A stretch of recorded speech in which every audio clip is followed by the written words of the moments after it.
नमस्कार साथियों। तो आज हम लोग पॉलिटी का पहला चैप्टर स्टार्ट करने जा रहे हैं। जैसा कि हम लोग आप लोगों को हिस्ट्री का 2 चैप्टर मिल चुके हैं, तो आज हम लोग पॉलिटी पे चर्चा करेंगे। तो पॉलिटी से जो क्वेश्चंस बीएड एंट्रेंस में बनते हैं, उनमें मोस्टली 3 पोर्शन से बनते हैं। पहला भारतीय संविधान, दूसरा राजवंश और तीसरा राजनीतिक चिंतन। तो भारतीय संविधान से के बारे में आप परिचित होंगे। तो संविधान ऐसी डॉक्यूमेंट्स होती है जो किसी भी राज्य को चलाने की सर्वोच्च विधि होती है, जिसके तहत सारी चीजें काम करती हैं। राज्य व्यवस्था, ये भारतीय संविधान जो होता है वो सैद्धांतिक पक्ष होता है, लिखित पक्ष होता है। और राज्य व्यवस्था जो होता है वो एक्टिंग यानी कि दिखता है। और राजनीतिक चिंतन जो अपने चिंतन प्रक्रिया के द्वारा जो लोगों की आकांक्षाएं है, उसको मैक्सिमम कैसे पूरी की जाए, उसका एक कोटेशंस होती है, जिसको पढ़ करके समझ करके लोग उसको अपने राज्य व्यवस्था में शामिल करते हैं। तो मोस्टली 3 पार्ट भारतीय संविधान, राज्य व्यवस्था और राजनीतिक चिंतन से आपके प्रश्न बनते हैं। इसके बाद हम भारतीय संविधान को लेकर, तो इसकी संवैधानिक विकास कि भारत में किस तरह से संवैधानिक विकास हुई वर्तमान काल में। तो जैसा कि हमें 3 डेट्स को याद रखना हो, 1600 ईस्वी, 1765 और 1857। तो आपको पता होगा कि 1600 ईस्वी में ईस्ट इंडिया कंपनी की स्थापना हुई। भारत में व्यापार करते हैं, व्यापार के मुख्यतः उद्देश्य आए थे। और धीरे धीरे धीरे धीरे यहाँ की स्थिति, लोगों की जो आपस में ही संघर्ष करने की परिस्थितियां थी, जिन्होंने इनको आकर्षित किया कि यहाँ पर अच्छे तरीके से इनकी संसाधन को यूटिलाइज करके अपने देश को वहां सशक्त बनाया जा सकता है। और इसी तरह पर उन्होंने कई सारे युद्ध किए, जिसमें आपको प्लासी के युद्ध के बारे में पता हो, 1757 में लड़ा गया। उसके बाद 1764 में इन्होंने युद्ध लड़े बक्सर में। और 1765 में आपको पता होगा कि बंगाल, बिहार और उड़ीसा की दीवानी इनको प्राप्त हुई। और इसी तरीके से उन्होंने धीरे धीरे धीरे धीरे अपनी नीतियों के तहत लगभग तो पूरे भारत है उस पर इन्होंने अपना साम्राज्य स्थापित किया, अपना आधिपत्य जमाया। इसी क्रम में एक बहुत बड़ी घटना होती है 1857, जिसको हम लोग 1857 की क्रांति या फर्स्ट वॉर फॉर इंडिपेंडेंस कहते हैं। तो इसी क्रम में कई सारे नियम कानून बन के आते थे ब्रिटिश गवर्नमेंट की तरफ से, जो यहाँ पे लागू होती थी। और यहाँ के जो उनके अधिकारी होते थे, वो यहाँ पे लागू कर करके उसको समाज को चलाते थे, क्योंकि समाज को चलाने के लिए कानून की आवश्यकता होती है। और संविधान इस समाज की को बेहतर रूप से चलाने के लिए, उनके विकास के लिए, उनकी समृद्धि के लिए, सबको एकता के सूत्र में बांधने के लिए संविधान एक महत्वपूर्ण डॉक्यूमेंट्स। तो इस कड़ी में हम पहली बात करें तो सर्वप्रथम रेगुलेटिंग एक्ट जो 1775 ईस्वी में आया था, उसे कुछ महत्वपूर्ण चीजों को देखें। तो रेगुलेटिंग ये कंपनी को रेगुलेट करने के लिए कि कैसे उसको चीजों को आसानी से अपना आधिपत्य जमाए रखे और वो अपना जो व्यापार है अपना करते रहे निर्बाध रूप से। तो इसके लिए रेगुलेटिंग एक्ट है, जिसमें उन्होंने कलकत्ता में हाई कोर्ट की स्थापना की उस एक्ट के तहत, जिसमें जो प्रथम मुख्य न्यायाधीश थे उनका नाम था एलिजा एम्पे। इसको याद रख सकते हैं क्योंकि यहाँ से प्रश्न बन सकते हैं। इसमें जो था कि पहले बंगाल के गवर्नर होते थे, वो श्रवण क्लाइव वो बंगाल का गवर्नर जैसे आप जानते होंगे। तो बंगाल के गवर्नर का नाम बदल करके बंगाल का गवर्नर जनरल कर दिया गया, गवर्नर जनरल कर दिया गया। और प्रथम जो बंगाल के गवर्नर जनरल थे वो थे लॉर्ड हेस्टिंग्स या वारेन हेस्टिंग्स। प्रथम गवर्नर जनरल कौन थे? Warren Hastings. उसके बाद उस अगले कड़ी में फिर इंडिया एक्ट है इसका जो ज्यादा महत्वपूर्ण चीजें नहीं है इसमें, इसमें बस कैसे है उसको और रेगुलेट किया जाए, उसके ऊपर नियंत्रण रखा जाए, इसके लिए नियंत्रण परिषद की स्थापना की गई थी 1784 में क्विट्स इंडिया एक्ट की तहत। उसी कड़ी में आगे हम आएंगे तो चार्टर एक्ट जो कि 1813 ईस्वी में आया था। इसमें जो है शिक्षा पे ध्यान दिया गया, क्योंकि आपको पता है कि उस समय भारत की साक्षरता दर काफी कम थी, और ये चाहते थे कि अगर लोगों, क्योंकि बहुत सारे लोगों को तो वहां से हम ला नहीं सकते हैं यहाँ पे, अपनी जो प्रशासन है अपना जो व्यापार चलाने के लिए, तो यहाँ से ही लोगों को लिया जाएगा, तो उनको थोड़ा शिक्षित करना ताकि उनको कार्य में सहयोग कर सके। इन्होंने शिक्षा में 1 लाख का जो वार्षिक बजट दिया, 1 लाख रुपया प्रति वर्ष अब शिक्षा पे भारत में खर्च किया गया। कंपनी का व्यापारिक तो एकाधिकार था, यानी पूरे एरिया में सिर्फ और सिर्फ ईस्ट इंडिया कंपनी, यानी कि अंग्रेज ने जो नियम बनाए थे वो सिर्फ और सिर्फ ईस्ट इंडिया कंपनी को एक मतलब अधिकार था व्यापार करने का। तो यहाँ पे 1813 में क्या किया, उसे अधिकार खत्म कर दिया, लेकिन हाँ वो एक अधिकार उनके पास अभी भी थी, चाय और चीन, यानी चाय का पर उनका पूरा एक अधिकार था, और चीन के साथ जो व्यापार होती थी उन पर पूरा उनका एक अधिकार। इसके बाद हम देखते हैं चार्टर 1833। तो चार्टर एक्ट 1833 में जो कुछ महत्वपूर्ण पॉइंट्स है इसमें कि बंगाल के जो गवर्नर जनरल थे उनका नाम भारत का गवर्नर जनरल कर दिया गया। तो आप लोग जैसे जानते हैं प्रथम जो बंगाल के गवर्नर थे रॉबर्ट क्लाइव थे, और यहाँ पे बंगाल के गवर्नर को बंगाल के गवर्नर जनरल को तब्दील किया गया जो कि वॉरेन हेस्टिंग्स थे। अब यहाँ देख सकते हैं चार्टर एक्ट 1833 में गवर्नर जनरल जो बंगाल के उनको अब भारत का गवर्नर जनरल कहा जाने लगा, और भारत के प्रथम गवर्नर जनरल बने थे उनका नाम था Lord William Bentinck. Charter act 1833 में जो ब्रिटिश यानी ईस्ट इंडिया कंपनी का एकाधिकार था व्यापार में, जो कि यहाँ पे खत्म तो हुआ था लेकिन चाय और चीन को स्कोर तो हुआ था, यहाँ पे पूर्णतः समाप्त कर दिया गया। चाय और चीन पर भी का एक अधिकार ईस्ट इंडिया कंपनी का नहीं था। 1833 में एक लॉ कमीशन का गठन किया गया, विधि आयोग का, जिसमें आपको लॉर्ड मेकाले का नाम आपको पता होगा, जिन्होंने आईपीसी जो इंडियन पिनल कोड है जिसके दंड से भारतीय दंड संहिता जिसके अनुसार जो क्राइम करते उसको दंड दिया जाता है, तो यहीं से वो सब सारी चीजें शुरू हुई। इनका लॉर्ड मेकाले का अगर आप बीएड में इनरोल होंगे तो फिर से इनको पढ़ना पड़ेगा कि भारतीय शिक्षा में कैसे क्या योगदान रहा, इन्होंने क्या बदलाव किए, क्या उसको थोड़ा सा क्रिटिकली एनालाइज करने की मतलब आपको करना पड़ेगा।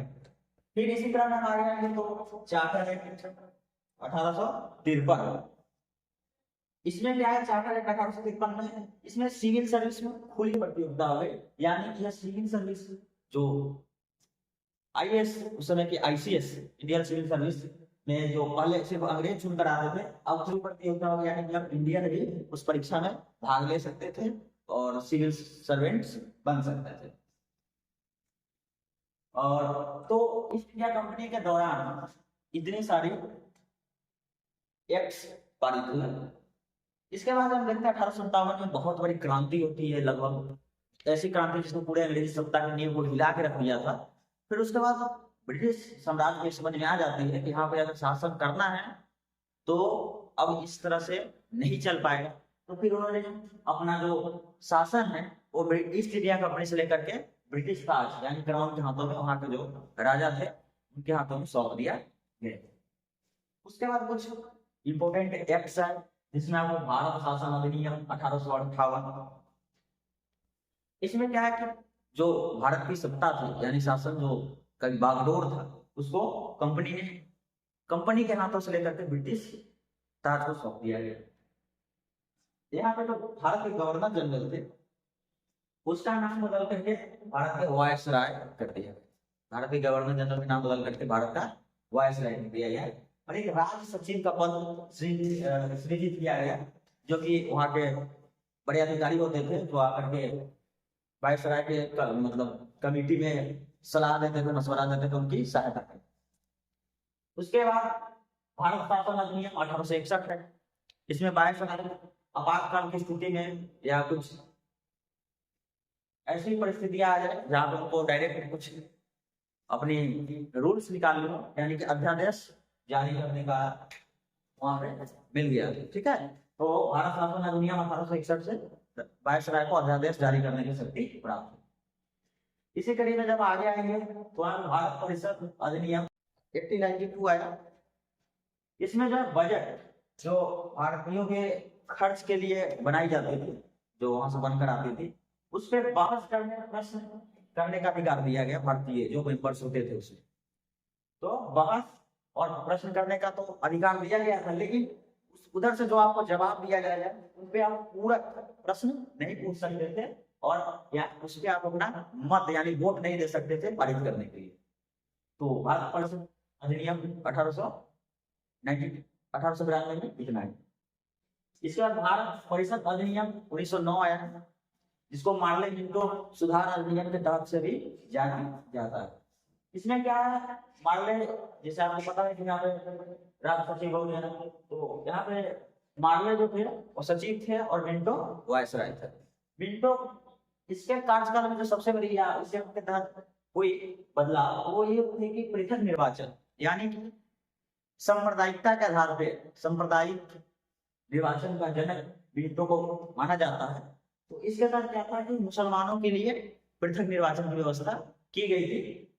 तो 1909 का जो पार्लियामेंट सुधार है इसके लिए मोस्टली मेनली जाना है। इसका भारत शासन अधिनियम 1919 आया, जहाँ पे मॉन्टेग्यू जेम्स कोर्ट के दौरान कार्यकाल में आया। इसमें जो प्रांतों में द्वैत शासन की स्थापना है। द्वैत शासन का मतलब होता है इसका जो अंग्रेजी मतलब है डायरेक्टली, इसका मतलब होता है कि चीजों को दो भागों में बांट करके रख देना, एक ये हिस्सा एक ये हिस्सा, और आपको इतना पर काम करना है, आपको यहाँ काम करना है, उसको बोलते हैं द्वैत शासन। इसके बाद हम देखें तो एक प्रक्रिया जो चलती गई यहाँ से ईस्ट इंडिया कंपनी के आने से, सब तमाम जो राजनीतिक गतिविधियां घटित हुई होते गई, फिर संवैधानिक विकास का क्रम चला, ईस्ट इंडिया कंपनी के नेतृत्व में चला, फिर क्राउन के नेतृत्व में चला। उसमें तो सबसे महत्वपूर्ण जो है भारत शासन अधिनियम 1935, जो कि बहुत बड़ा एक हिस्सा यहाँ से हमारे संविधान में लिया गया है। इसमें जो है प्रारंभ में जो द्वैत शासन था, यानी कि एक हस्तांतरित विषय और एक रिजर्व जो होते थे, तो उनको क्या किया गया, यहाँ समाप्त कर दिया गया। जो द्वैत शासन था समाप्त कर दिया गया 1935 के अधिनियम। इसमें जो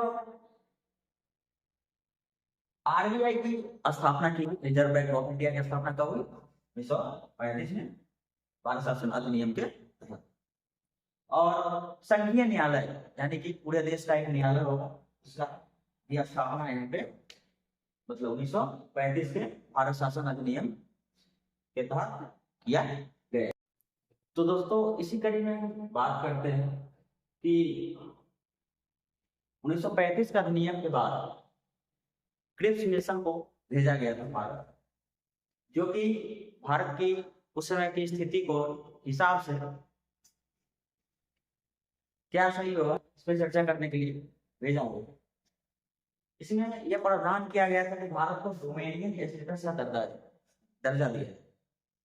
डोमेनियन स्टेटस का मतलब होता है कि भारत अपना शासन खुद चलाएगा, लेकिन जो अपने इंटरनल मामला में स्वतंत्र होगा, जो एक्सटर्नल मामला होगा यानी कि विदेशी संबंध किससे रखना नहीं रक्षा, ये सारी चीजों के बारे में अभी ब्रिटिश सरकार का अधीन ही रहे, जिसे गांधी जी ने खारिज कर दिया और कहा कि इसका कोई भी मतलब सेंस नहीं बना, और ये असफल रहा।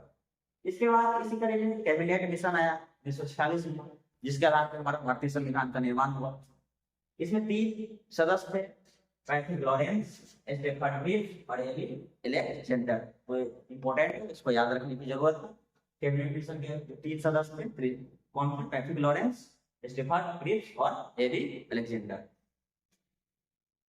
फिर 1946 के बाद जब स्थितियां भारत की बद से बदतर होती गई, सांप्रदायिकता फैलने लगी, दंगे फसाद, पाकिस्तान की मांग, मुस्लिम लीग की हठधर्मिता, ये सारी चीजें जब एक साथ उभरी तो फिर इसको कंट्रोल करना मुश्किल होता गया। तो फिर वहां की सरकार ने और द्वितीय विश्व युद्ध के कारण भी उनकी स्थिति कमजोर हो चुकी थी, तमाम तरीके से वो स्वतंत्र करने की मूड में तो नहीं थे, लेकिन अब ऐसी परिस्थितियां बन गई थी उनको स्वतंत्रता देने के अलावा कोई भी चारा नहीं।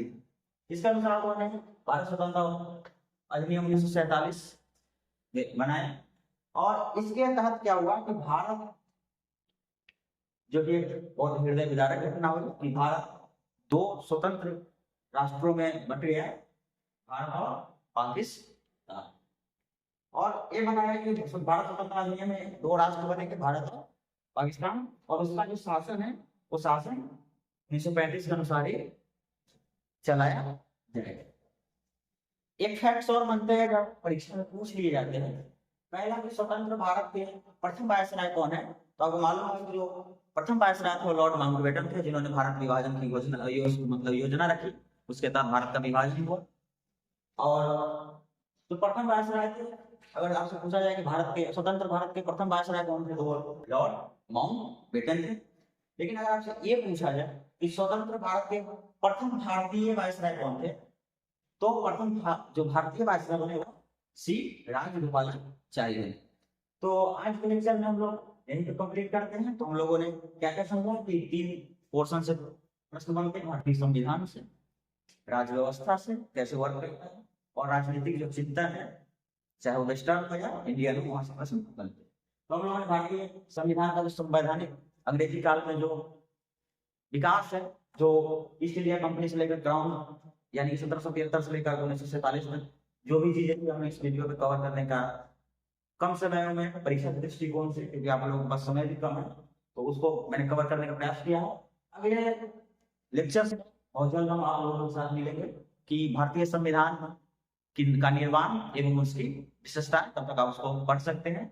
आप लोगों को पढ़ने के लिए मैंने बता ही दिया है कि कहाँ से पढ़ सकते हैं, तो आप एनसीईआरटी प्रेफर कीजिए या कोई भी जो जीके की जो बुक होती है वो कोई भी जो भी आपके पास हो अच्छा लगता हो पढ़ सकते हैं, या कोई भी कॉम्पिटेटिव जो जहाँ पे सब सारी चीजों को चर्चा मिलती हो पिन पॉइंट में, वहाँ उसको। इस वीडियो के बारे में आपका क्या रिस्पॉन्स है कमेंट सेक्शन में बताना ना भूलें, और साथ ही आप किसी भी क्वेरीज के लिए हमारे दिए गए हेल्पलाइन नंबर में संपर्क कर सकते हैं, और मटेरियल्स के लिए, क्यूज के लिए और वहाँ पे डिस्कशन के लिए जो हमारा टेलीग्राम चैनल का लिंक आपको डिस्क्रिप्शन बॉक्स में है, वहां से आप जरूर से जरूर जुड़े।